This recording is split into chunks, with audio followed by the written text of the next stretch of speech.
Ladies and gentlemen, my name is Monde.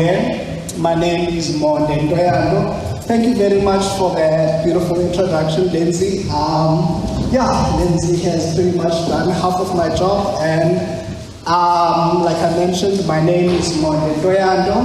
I'm a facilitator, I'm an entrepreneur, and I am also an artist, and I'll be speaking about those things today. So we quickly gonna go down memory lane. It's gonna be a short ride.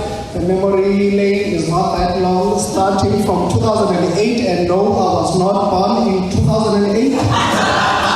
It was just a pivotal moment in my life that happened. So I'm just gonna be speaking about my life during 2013. So we're gonna skip all the intro in my toddler years and my adolescent years and all of that. So we're just gonna jump straight into teenagehood, okay? So, and then from there, I'm just gonna speak about 2004, 18 until current, and just briefly about what I do now and what I aspire to do. If I could box myself into 3 elements, these would be it. I love arts. I am a lover of arts, and I love words. I believe that when words are perfectly put together, they can create an alchemy. So yes, I'm a lover of arts, and I believe that it is our duty as artists to express and share our version of events for what is art without honesty and actually telling a story. And what has been planted onto us, I believe it is each one's role to tell the story. I believe it is stories that actually fortify growth and brings understanding and actually creates a bond in those lifetime. And I will be speaking about food. I know it's just dinner, but please, I apologize for the sensitive images. But dinner is next, so it won't be too much torture.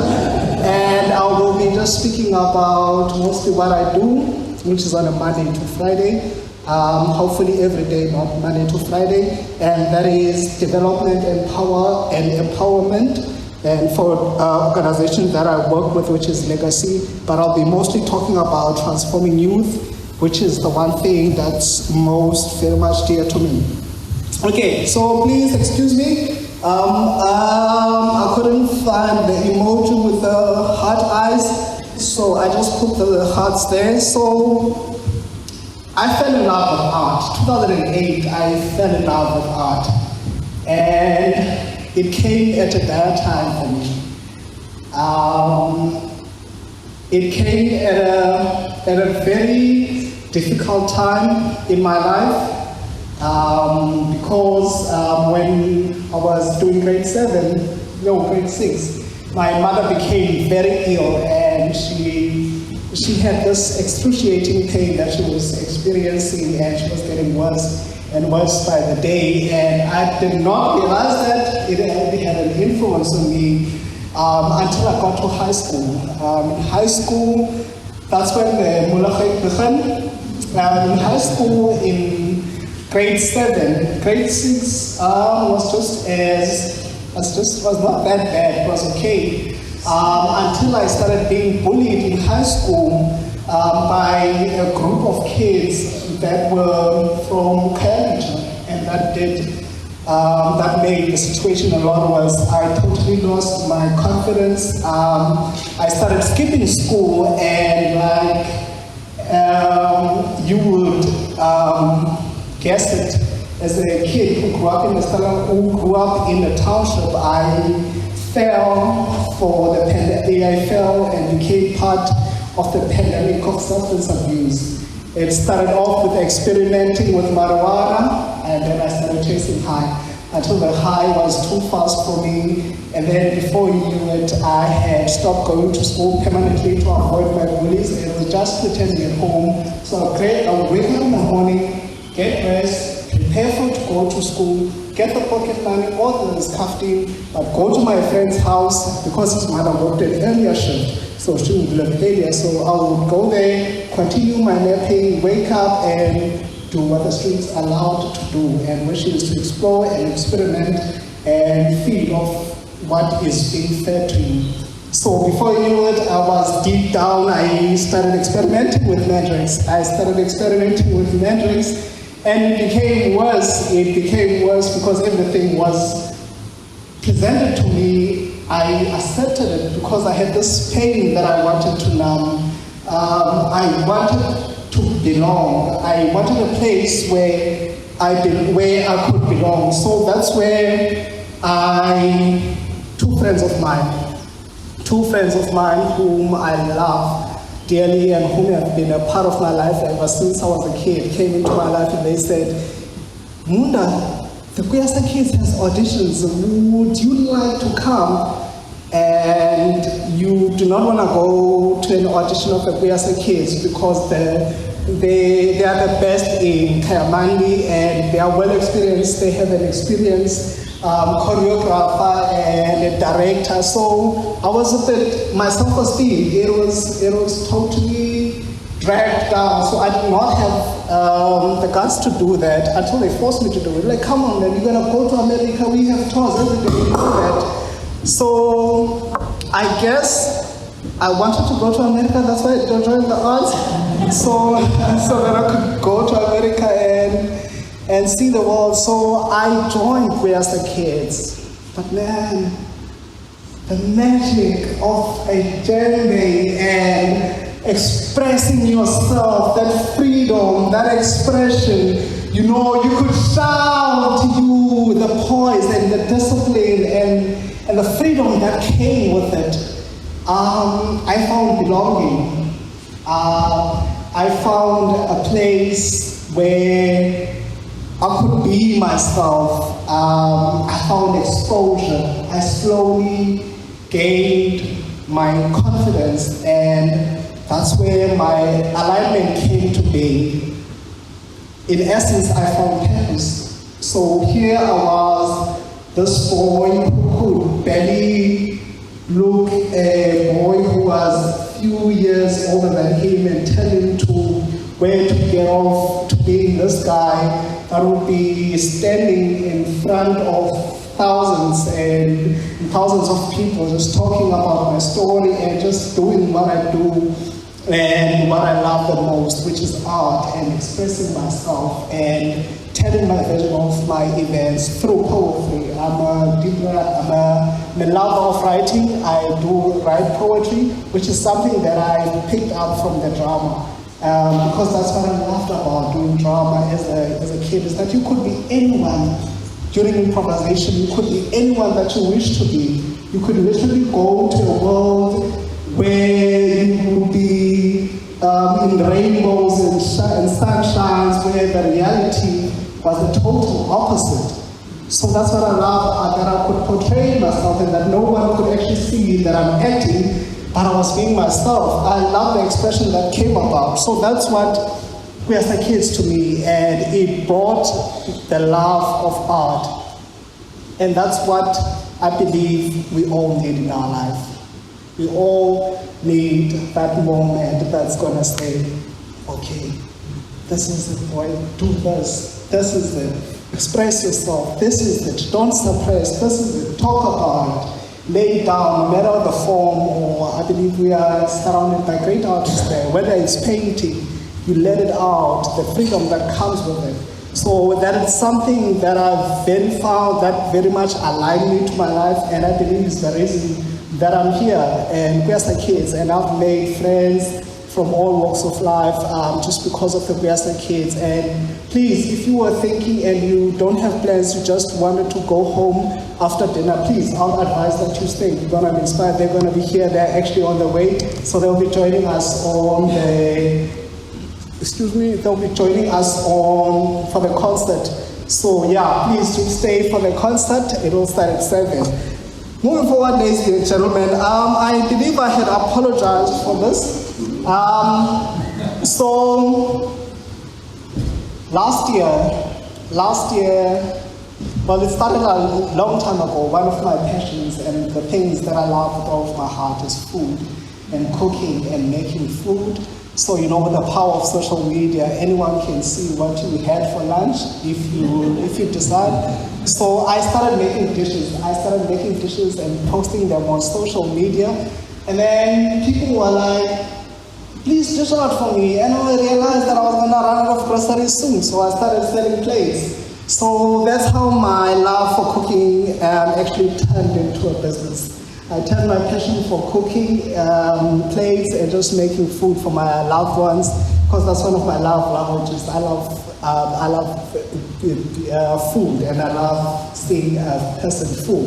It makes a lot of sense to be full.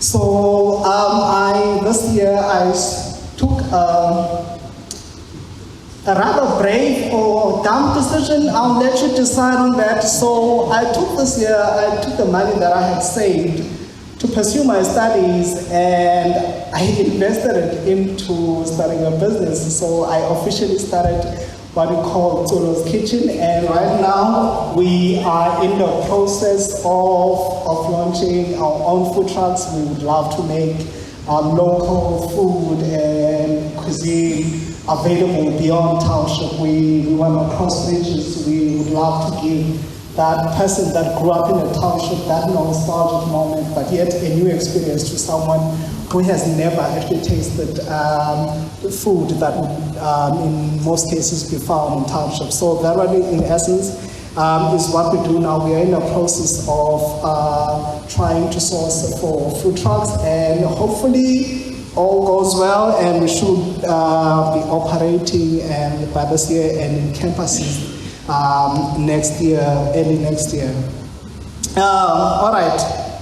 Ladies and gentlemen, please help me out here. So I do not know whether to put this in quotation marks or just leave it like this. I found it like this, but it said that if the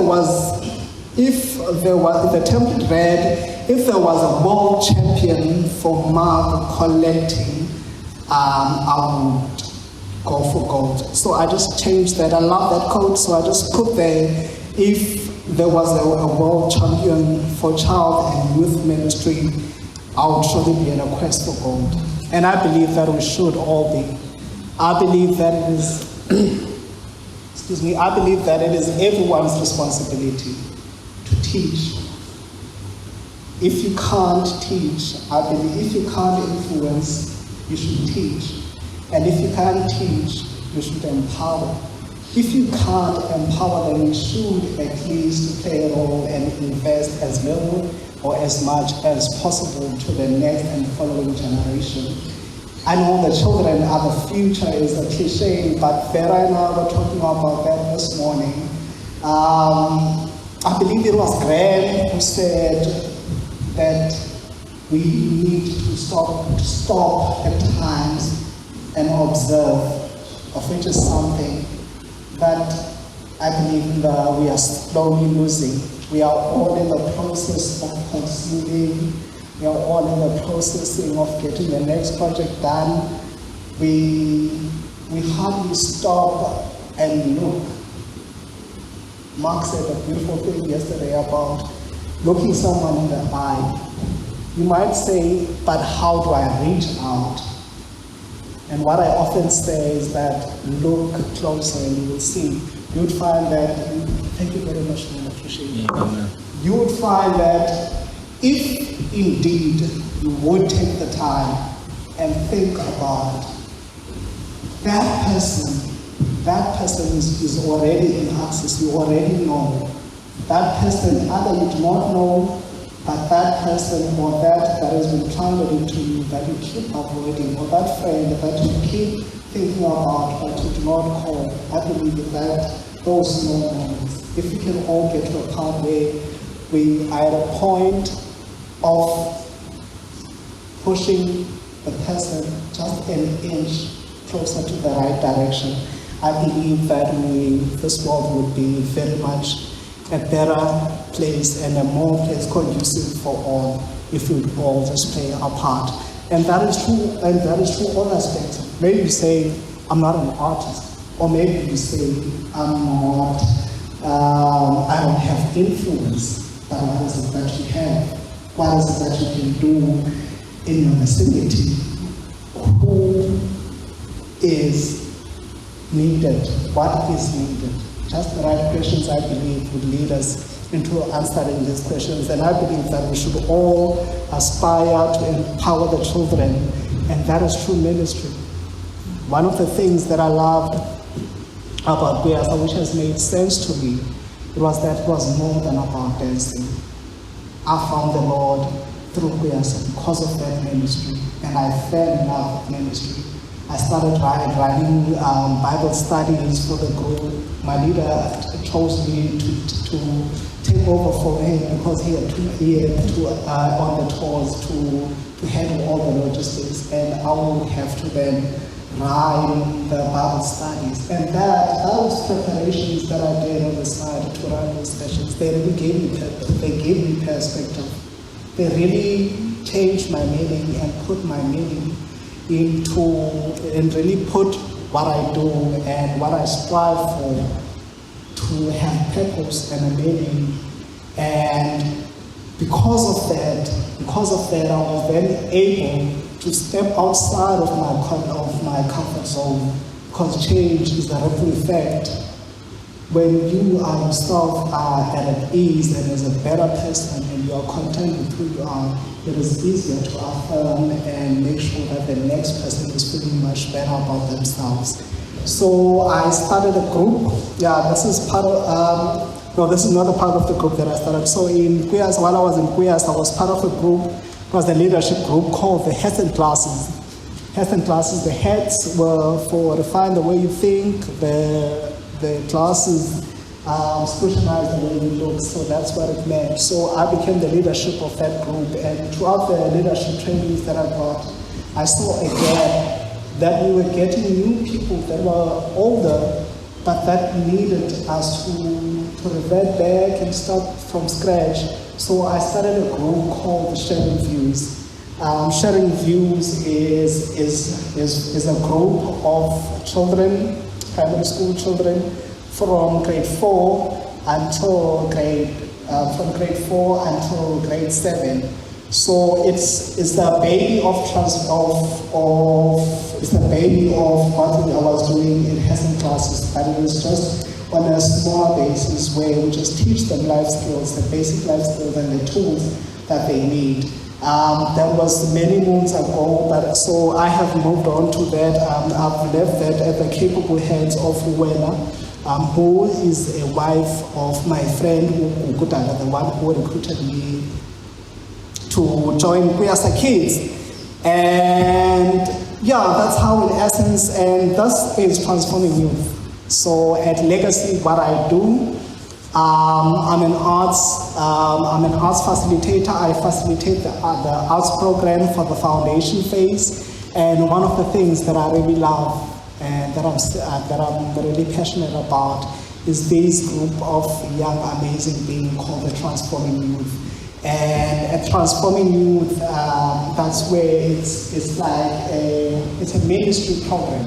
So we have teenagers from Kayamandi, from all walks of Kayamandi, who come into our premises at Legacy from 5 o'clock until 8 p.m. on Fridays.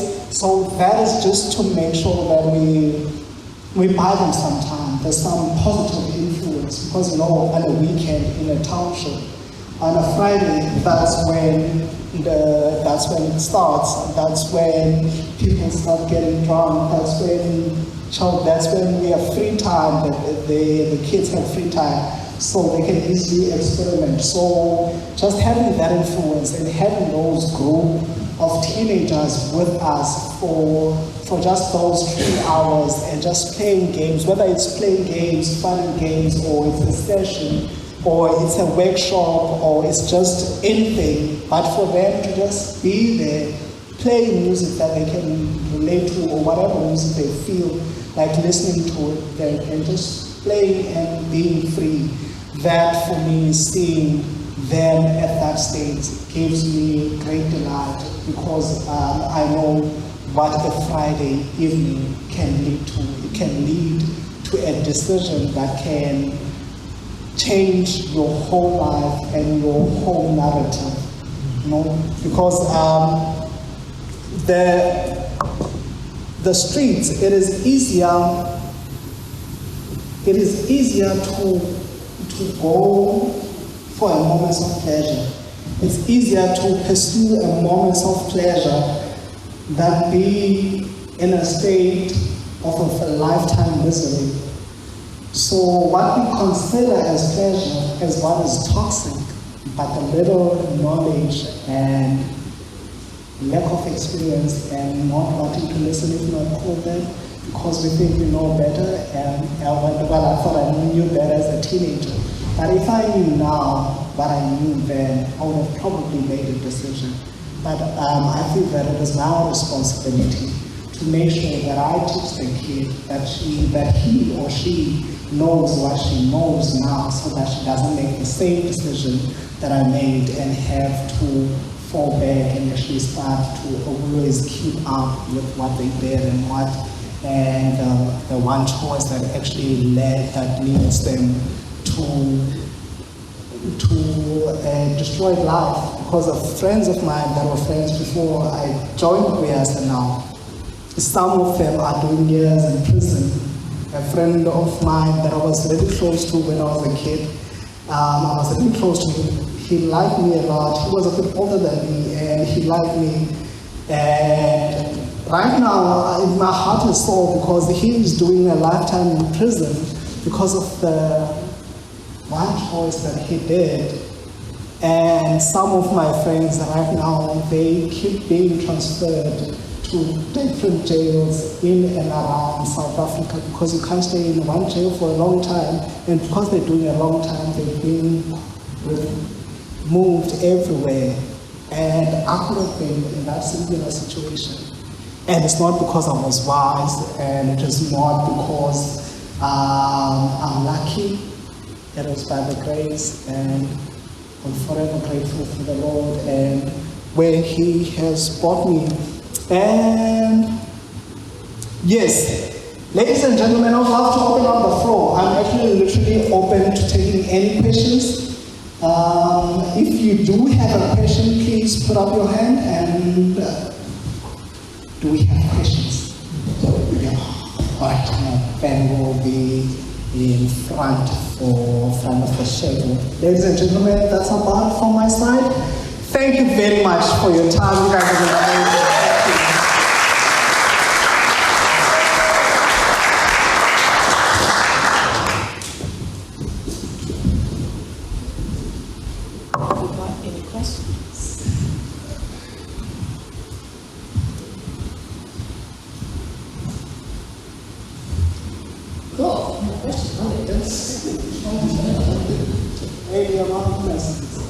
What's your favorite thing to cook? My favorite thing to cook? What brings you the most joy in that experience cooking? That's me, oh man. I love it because I always get compliments when I cook it. My sister can't get over lamb stew with dumplings. That's my sister's favorite. So I love cooking that for her. I love cooking that. So yeah. It would definitely be a Portuguese lamb stew and dumplings. That's my favorite thing to cook. I really enjoy it. Thank you very much. You're welcome, man.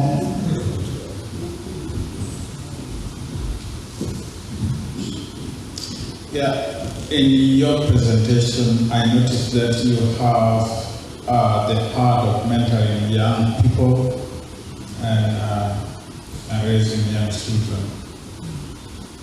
Would you be able to tell us one of the best moments that you have or you had with the youth and the worst moment?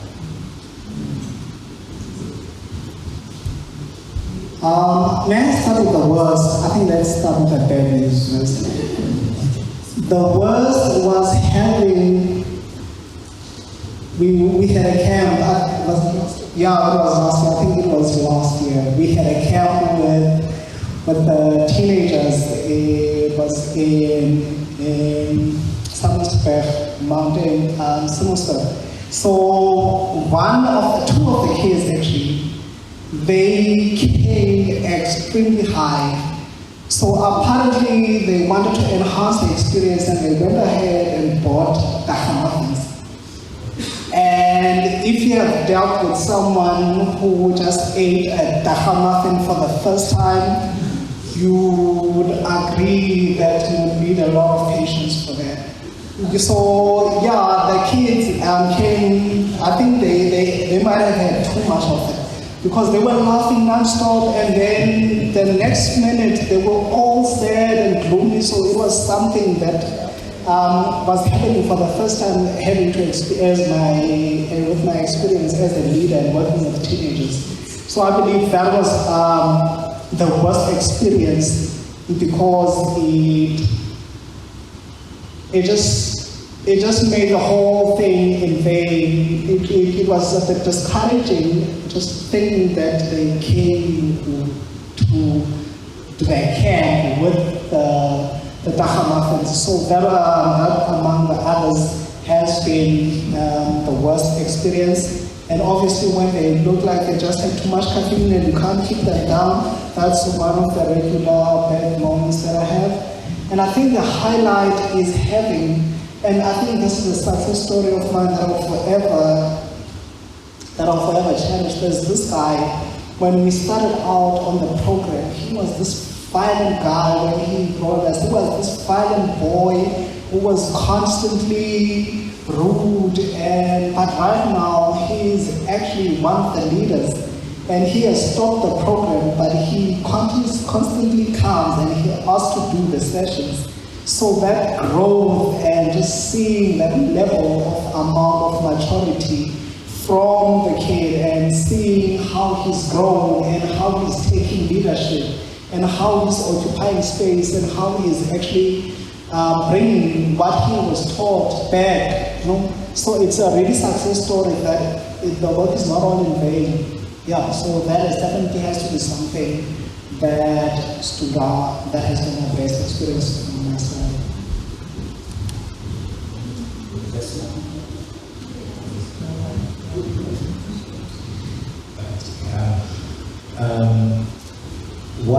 What is that one question that you keep hearing from the young people you are ministering to?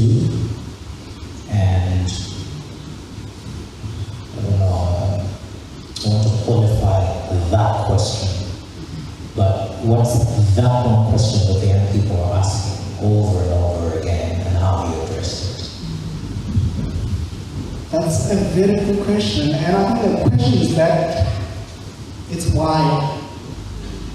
Young teenagers and young kids have why, and I absolutely admiration for that question, and it is why they want to find out why, they want to scrutinize everything. Should we be speaking, let's say we are speaking about an example of that would be just a few weeks back we were speaking about faith. We were speaking about faith. We had students that came from the university, and the other lady, she spoke about faith, and the kid was asking, but I can't remember what the statement was, but the kid was like, why? Couldn't have God just made it like this? So that's scrutiny, and I respect and love about that. So I love that we have youth that do not take things at the face value and how they are being brought to them. So that's why I have utmost respect for Roma 2000. It's because they ask the question as to why. So that's the answer that's the question that we normally struggle with, and it is why. And most often my answer is, I don't know, I'll find out. Or yeah, that's not it. I hope I answered the question. Monde, if you could tell us where you would like to see yourself, what you would like to ideally do, like in 10 years, what is Monde going to be doing in ministry? What's your hope? What's your big hope? And then, but if you could ask God what you would love the Lord to do for you in 6 months, if there's some next step. Can you tell us both the furthest step or the furthest step and then the next step, so we can know how to pray for you and to talk with you? I'll start with the short one. The short one is I'm at this program called the Papama Youth, the Papama Empowerment. So it's a program that is run by the Stellenbosch University and the UCT. So it's a year-long journey for entrepreneurs. I've been with that from the beginning of the year. So on Tuesday, I actually have a pitch. I'm pitching my business, and if it all goes well, that could take me at the take us a bit closer to our dream, which is to operate food trucks for events and school campuses and all the relevant events that require catering. So that is the short-term goal that we are currently looking at. We just hope that I make an impression on the judges and my idea is chosen and I get the funding. So that's the one regarding Culo. And the other one is mind development and empowerment. That's the one thing that I would love to do for a long run. And working with teenagers, it has given me a great perspective and the realization of the need of psychologists in townships.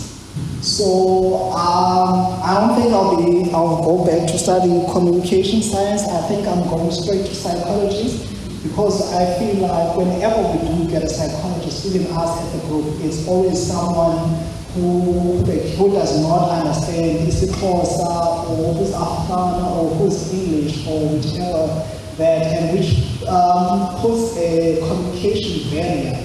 So I would love to become a psychologist and to study psychology so that I could understand the mind better. And I believe that would enable me to be of assistance to younger boys, because that's another passion of mine. Younger men and younger boys in my community that constantly suppress, just to get them someone who they can actually talk to, instead of suppressing and actually end up bottling that and actually that turning some. So I would love to be that person who actually they can confide in, and I do it now, but I feel like I'm not at my best capability to actually address the issue and actually be as effective as I can. So I believe I would love to study psychology and practice it and become a motivational speaker. That's my dream. Thank you so much for sharing, Monde. It was very inspiring to just hear your story as well. And I would love to hear more about, you were talking about how you were, I think in 7th or 8th grade, and very insecure, and then you went on to be leadership and led this group of young people. I would love to hear, if you want to share, a bit more about that journey of yours. What did that look like, or do you have some key memories or experiences that you would like to share? I have 1 minute. I'll try to answer your question in a minute. I have 3 sure. For me, I think what has been, and I heard this from President Shara, I was listening to a sermon not so long ago, and it made a lot of sense to me as I was preparing for this. And I think resisting the urge to call yourself, resisting the suppression and what you are labeled as, and actually being stronger than your mind. I believe mind is a powerful weapon, and it can make a brave person. So for me, it was more about finding myself. It was more about exploring my identity. It was more about speaking the same, coming back to what the answer that I gave to get it back, why this? And I found that the more I asked why, the more I found the answer why, the slower it gave meaning and perspective as to why. You know? Because just a minute ago, I was going through so much, and it did not make sense at that time. At that time, it was horrible. It was painful. I was exhausted. I was depressed. I was done with that. But then the why came later, which is something that I realized that the why came later. And that was so that I went through what I went through, and that was just to give me perspective and to be able to relate and actually look a child in the eye and say, I know where you've been, I have been there, you can do this. So I think for me it's the perspective and searching for why and just being openly curious about it. The curiosity for me really played the role. Thank you. Thank you.